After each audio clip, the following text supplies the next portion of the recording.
आता आपण बघूयात आणखी काही महत्त्वाच्या बातम्यांचा वेगवान आढावा सुपरफास्ट 50 मधून।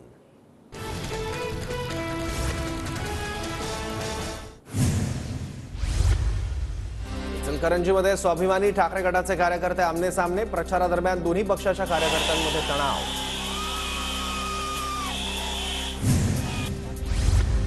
कोल्हापूरच्या इचलकरंजीमध्ये ठाकरे गटानंतर स्वाभिमानी आणि शिंदे गट आमने सामने, प्रचारादरम्यान दोन्ही पक्षाच्या कार्यकर्त्यांमध्ये बाचाबाची। शरद पवार आणि अजित पवार गटाचे कार्यकर्ते भिगवण चौकात आमने सामने, दोन्ही गटाकडून घोषणाबाजी।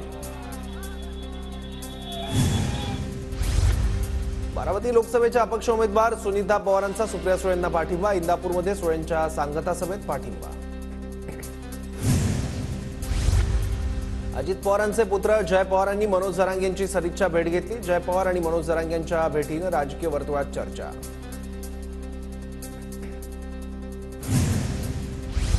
निवडणुकीच्या तिसऱ्या टप्प्यातील प्रचाराच्या तोफा आज थंडावणार, राज्यातील 11 लोकसभा मतदारसंघात मंगळवारी मतदान, तर शेवटचा दिवस असल्याने आज प्रचाराचा सुपर संडे। 5व्या टप्प्यातील निवडणुकांसाठी राज्यात 301 उमेदवारांचे अर्ज वैध, मुख्य निवडणूक अधिकारी कार्यालयाची माहिती। 5व्या टप्प्यासाठी 20 मे रोजी मतदान होणार।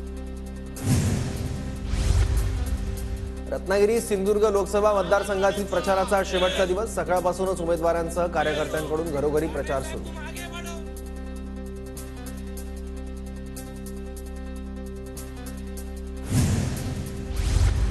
ओमराजे निंबाळकरांकडून प्रचाराचा धडाका सुरू, ओमराजे निंबाळकरांच्या घरी सकाळपासून कार्यकर्त्यांची गर्दी, शेती आणि पिण्याच्या पाण्यासाठी प्राधान्याने काम करणार ओमराजे निंबाळकरांचं आश्वासन।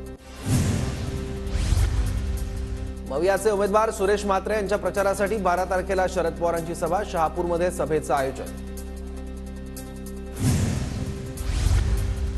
काँग्रेस उमेदवार प्रणिती शिंदेंची सोलापुरात पदयात्रा, शेवटच्या दिवशी उमेदवारांचा जोरदार प्रचार सुरू।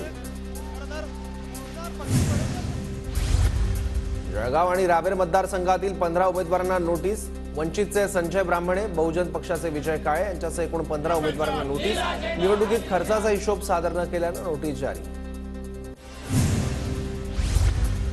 अमरावती मतदारसंघातील 3 उमेदवारांना नोटीस, निवडणूक खर्चाच्या हिशोबाचा ताळमेळ जुळत नसल्याने नोटीस, नवनीत राणा, बळवंत वानखेडे आणि दिनेश बुब यांना नोटीस जारी।